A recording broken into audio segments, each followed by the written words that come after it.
Bonjour, aujourd'hui nous sommes à Bandrabois. Nous allons recevoir Ben Ahamada. Il est candidat pour le Parti démocrate pour les élections municipales. Tout de suite, c'est son heure politique.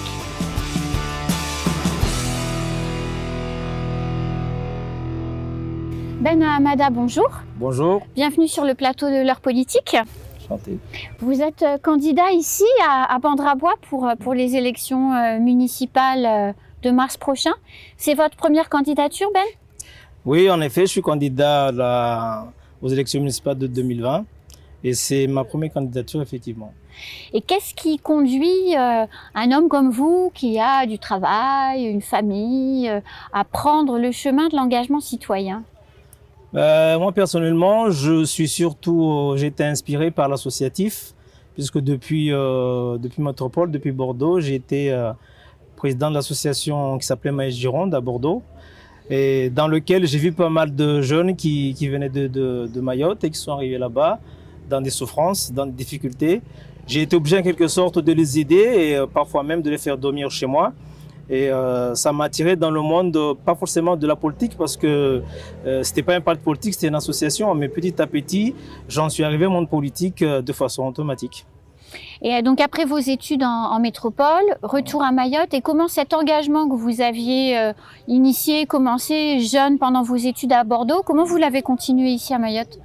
En arrivant ici, j'ai intégré le Parti socialiste, qui correspondait à peu près à ma vision politique, tout simplement. Et petit à petit, j'ai gravé les échelons dans le parti. Et d'ailleurs, j'ai failli peut-être devenir un des représentants les plus importants de la Fédération socialiste de Mayotte. Mais malheureusement, les choses ne sont pas passées comme il fallait. Aujourd'hui, je suis représentant du Parti Les Démocrates qu'on a créé il y a à peu près 1 an. Ça veut dire que donc, si vous étiez un dirigeant du Parti socialiste local, ça veut dire que vous êtes un homme de gauche. Ça veut dire quoi être socialiste ou de gauche en 2020 ici à Mayotte ? Être socialiste ou de gauche, c'est la question de dualité socialiste ou gauche-droite, je le trace avec une flèche. Être socialiste, c'est surtout être du côté du peuple et regarder de l'autre côté, à savoir les entreprises et tout ça, essayer de tirer le peuple vers la richesse. Alors que la droite, pour moi, c'est l'inverse, c'est être du côté de ceux qui sont riches et regarder le peuple, l'attirer si on peut, mais pas forcément faire l'effort nécessaire pour pouvoir les intégrer. Et comment vous êtes passé, donc du coup, du Parti démocrate que vous avez créé il y a 1 an, comment vous êtes passé du Parti socialiste à ce Parti démocrate, et pourquoi ce parti que vous avez créé avec vos proches ? Nous avons créé ce parti sur la base de 2 constats. Le premier étant que le fonctionnement interne des partis dans lesquels on était, moi le socialiste et d'autres le LR, d'autres encore le MDM, le fonctionnement, c'est-à-dire que la parole démocratique n'est pas donnée dans ces partis-là. Il y a des personnes qui sont en tête et qui décident de tout.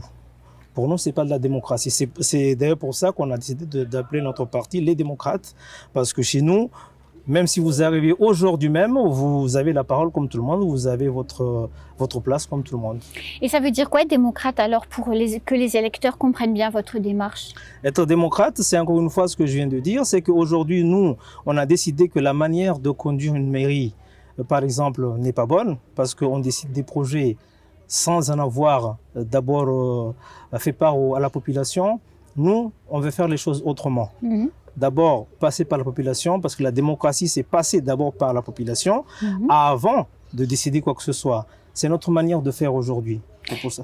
Et c'est la méthode que vous utiliserez après donc les élections municipales si vous devenez maire ? Oui, en effet, c'est ce que nous comptons bien mettre en place. D'ailleurs, nous avons déjà prévu de créer ce qu'on appelle des comités de village, dans lesquels on va intégrer les 4 générations, à savoir les 18 30 ans, les 30-40 ans et les 40-60 ans et ceux qui sont au-dessus, afin qu'on puisse résorber par exemple cette histoire cette problématique de délinquance qui peut être gérée sans passer par la gendarmerie ou par la police. Parce qu'il faut que ceux qui ont la connaissance de l'ancien temps, cet ancien temps où nous les jeunes on respectait les aînés, on ne faisait pas de bêtises, eh bien aujourd'hui il faut qu'ils le remettent Il faut qu'ils le remettent au travail, tout simplement. Mais si on ne les appelle pas, si la municipalité ne les appelle pas à participer, forcément, ils ne viendront pas. Nous comptons bien faire contribuer tout ce monde-là à la construction de la commune. Et à l'intégration de toutes les populations qui y vivent. Exactement. Votre équipe, elle est composée de qui? Que de personnes de gauche? Non, elle n'est pas composée que de personnes de gauche parce que justement, le parti lui-même est formé de personnes venant de tous les bords politiques, aussi bien de gauche que de droite. On a une fusion d'idées, tout simplement. On a une ambition d'évoluer. Donc, elle est composée de tous les âges, d'ailleurs, de personnes venant de toutes parts, avec des compétences, tout simplement, parce que nous avons besoin de compétences pour faire évoluer une mairie. Donc, nous avons essayé le plus possible. Je ne dirais pas que 100%, ils ont tous des compétences, il ne faut pas mentir, parce que 33 personnes, c'est beaucoup. Bien sûr. Donc, à un moment donné, on essaie d'intégrer ceux qui peuvent acquérir de la compétence, parce que quand on prend des responsabilités, on devient compétent quelque part. Oui. Mais au préalable, effectivement, on a des personnes de compétences et les cadres politiques qui entourent le parti sont des personnes qui sont également compétentes. Alors, Bandrabois appartient en théorie à l'intercommunalité du Nord.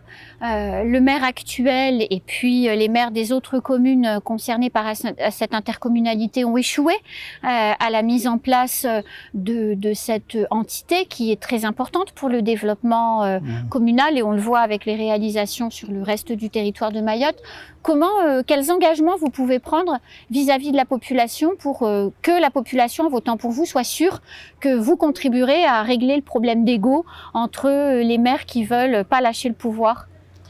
Nous, déjà au préalable, et d'ailleurs on a déjà approché certains candidats, parce que je ne dirais pas des maires, mais certains candidats, et on a posé un principe préalable, c'est que les maires ne doivent pas se positionner en tant que président des intercos, parce que ça faisait partie des premiers problèmes. D'accord. Deuxième chose, justement, il faut discuter dès maintenant afin d'évacuer ces égos qui empêchent les gens d'avancer et de mettre en péril la population, parce que si on ne se rend pas compte que cette erreur qui a été faite, c'est les habitants qui sont lésés. Ah, c'est sûr. Et dans ce cas-là, on n'est pas responsable. Donc nous, on s'engage déjà à ce que le maire, c'est-à-dire si c'est moi le maire, je ne me positionnerai jamais en tant que président d'Interco. Ça, c'est une chose. Mais également, on va essayer de voir avec les autres de faire la même chose, afin qu'au moins on puisse au moins résoudre cette question. Et après cela, essayer de penser surtout à la population pour former cet interco qui est très important pour le développement du territoire.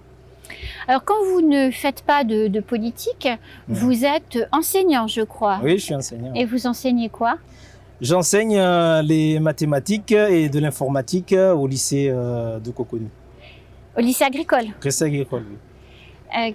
C'est pas difficile. Comment vous envisagez d'être à la fois maire et d'être à la fois professeur? On peut faire les deux, vous pensez? Oui, absolument, on peut faire les deux. Dans la mesure où on veut prendre des responsabilités importantes dans la construction d'un pays, il faut se donner les moyens de le faire. Bon, c'est une question de gestion d'emploi du temps. Je pense que c'est parfaitement faisable. Il n'y a pas de souci. Alors ici, on est dans une partie du village qui a été récemment aménagée, on le voit, c'est plutôt agréable. Oui. Quel regard vous portez aujourd'hui sur Bandrabois et sur la commune et les réalisations qui ont pu être faites? Les réalisations qui ont pu être faites, à l'exemple de celui-ci, je ne pourrais pas dire que c'est pas bien. Ce qui est fait, c'est déjà pas mal. Il y a beaucoup à faire ici. C'est bien, mais il y a mieux. Le développement économique est important. Ce qui est fait ici, c'est pas mal, comme je vous dis, mais à le voir immédiatement, c'est pas très utilisé parce que c'est pas assez grand, c'est tout petit. Mais si on avait pris, on avait plus tout simplement la possibilité de faire les choses en grand. Nous, le développement économique, ça comprend à la fois ce genre de réalisation, mais également le tourisme, l'agriculture. Ce sont des choses qu'il faut faire. Donc il faut voir plus loin. La jeunesse aujourd'hui, si on leur donne ce genre de choses, bon, c'est bien. Ça, c'est pour les petits. Mais ceux qui sont appelés ici des délinquants, par exemple, ici, ils n'ont pas leur place.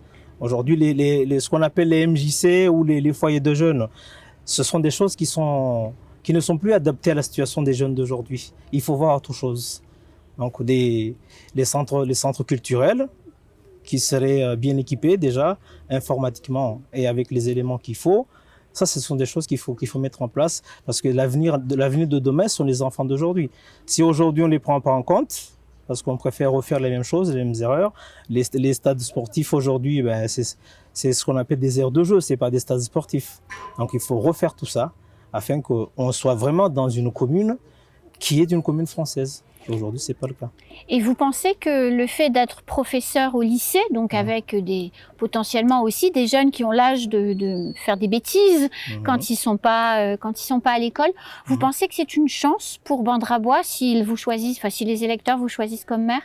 Oui, parce qu'au préalable, si on est enseignant, c'est parce qu'on a la fibre avec les enfants, c'est on sait comment discuter avec les enfants, on arrive en quelque sorte à lire ce que souhaite l'enfant. C'est ça être enseignant. Donc, si aujourd'hui je deviens maire, eh bien, la lecture de ce futur-là, parce que c'est le futur qui concerne également les personnes âgées, parce qu'il n'y a pas que les enfants, mais les personnes âgées aujourd'hui, il y a 10 ans de cela, il n'y avait pas de smartphone ici. Et aujourd'hui, tout le monde a un smartphone. Il n'y en avait pas nulle part. Ouais, il n'y avait pas nulle part. Donc aujourd'hui, tout le monde a un smartphone. Donc même les personnes âgées ont une autre vision de l'avenir. Mais il faut savoir les écouter. Quand on arrive à écouter un enfant, on arrive à écouter un adulte.